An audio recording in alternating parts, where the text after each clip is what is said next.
Look at that. This is Electro Power Engineering Limited. This is trusted company. It's a 1600 kVA OLTC transformer. I am engineer Tariqul Islam, 33 and 11 kV substation service engineer.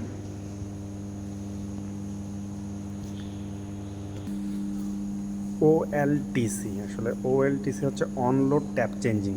এই বিষয়টার মাধ্যমে অনলোড অবস্থায় ট্যাপটা change হয়, সেটার জন্য আমাকে control supply আইসোলেটরটা on করে রাখতে হবে এবং কন্ট্রোল সিলেক্টর সুইচটা অটো করে রাখতে হবে। দেন অটোমেটিক এটা চেঞ্জ হতে থাকবে। ভোল্টেজ যদি কমে যায় তাহলে এখানে ট্যাপ পজিশন বেড়ে গিয়ে ভোল্টেজটাকে বাড়াই দিবে। যদি কোনো কারণে বেশি হয় তখন এই ট্যাপ যে পজিশনগুলো এটা কমে এসে ভোল্টেজটাকে মার্জ করবে। অর্থাৎ যদি ভোল্টেজ বেশি হয়ে যায় তাহলে ট্যাপ নম্বরগুলো কমে আসবে, আর ট্যাপ যদি